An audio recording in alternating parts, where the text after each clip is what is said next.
Today we're going to make a couple homemade PVC sprinklers.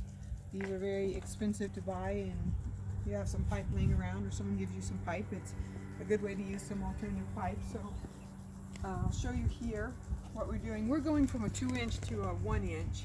So we have a bunch of adaptive things. You can make them any size you want to. First I'm going to start out, we're doing ours a little backwards because we're going to have a male end, and this is a 2-inch. So first you want to clean and prime everything. Make sure there's nothing on it. Get a good clean surface to set it on.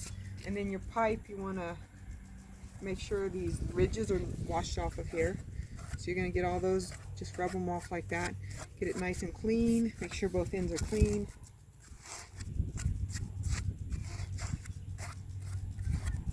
And then you want to get your primer. You can get this at any hardware store. And you want to just put it on the ends. Everything that's going to connect to another pipe, you want to prime really well. So you just put it on there really good. Do a nice generous dose of primer on there. And you'll notice I did the ends of all my pipes. I did the insides of anything that's going to connect to the inside. All my T's, the insides are done. Some of my couplers, the insides are done. Some of my adaptives, I had to do the outside because that's how they connect. You'll see as we go along. And then all my caps are done inside. So you got those all primed up, and your next step is your glue. So I want to start with my connection. Any sort of glue. This is an all-purpose cement. You can get, there's different types of glue you can get. This is the first time I've used the white one. Usually we use a blue glue. So anyway. You can get those from hardware stores also. So here is my first one. I'm going to make sure I have my next piece. That one fits in there. So I want to have these both available. Put some glue inside. Put a nice big dose of glue inside. And this one connects on the outside. So a nice big dose of glue on the outside. And try not to get your fingers in it. Then you put those together real tight. Make sure you do a 1/4 inch turn. And you got it. Now I'm going to go, this one, let's see, goes to here. So this is going to help me extend it, give it a little bit, so we're not going straight from 2-inch to inch and a lot of pressure going through there. So I got my 2 connections here. And you lots of glue, lots of glue, and again you want to go with a 1/4 inch spin on that. And now my coupler is next. So couplers are convenient when you want to connect any 2 pieces of pipe of the same size. So you just give a nice big dab in here and here. You can do your pipes all 1 inch and hook to a 1-inch garden hose. You can do your pipes go from a 2-inch hose to a 1-inch connector, or even a 3/4 inch, depending on how far you want it to throw. So your length, your size, it's all up to the size you want. We have taller grass, we have pasture grass, so we do ours a little taller. You can make yours shorter. You just have to think about the fact that you don't want them to flip over, so give them enough so they don't flip over. So there's my adapter. Now I'm ready to hook into my 1-inch pipe.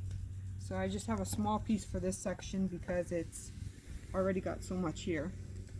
So I'm going to glue this, and then we're going to start on the sprinkler.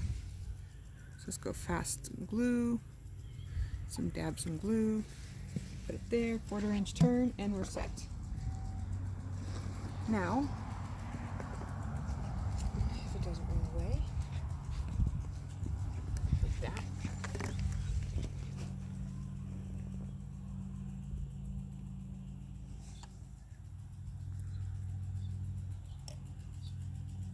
And you want this one to lie flat on the ground. So you got to make sure that's flat. And then you need another piece. So I'm going to go ahead and put a cap on this end because I'm not going to use it. If you want to hook a hose from one to the next, you can put a connector on there, male or female, depending on what you're using. It's totally up to you. I cap all mine off because I am not moving into another sprinkler from here. So these are all capped. Do your little turn and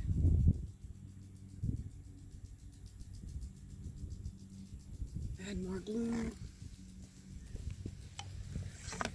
You kind of make a horse shape, an H shape frame, bottom work, and then you're going to need these two. And there we go, right in there.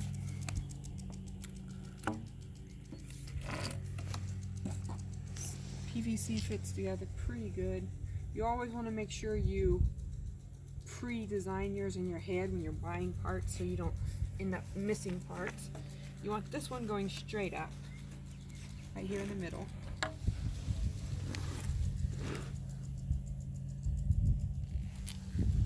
And just another end on this.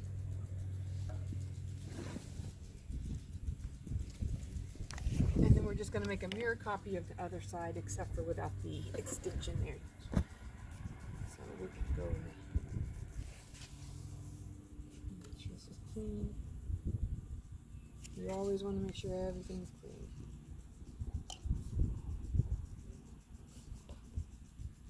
There we go. And it's good to have a flat surface to work it on, so you can make sure everything is nice and flat.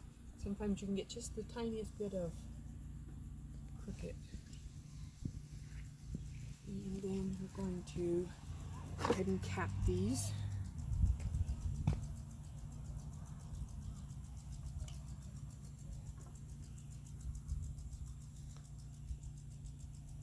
And we're almost done here.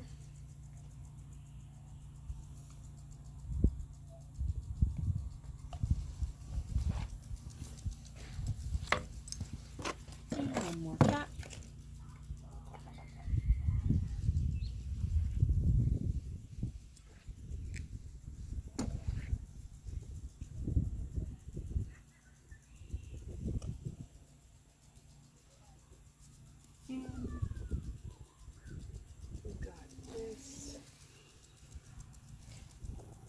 If you look at a store for a sprinkler like this, it can range $200 to $400 for something this big.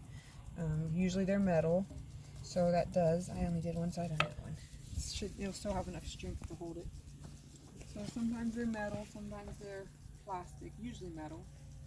And it gets pretty spendy when you're trying to do a big pastured area.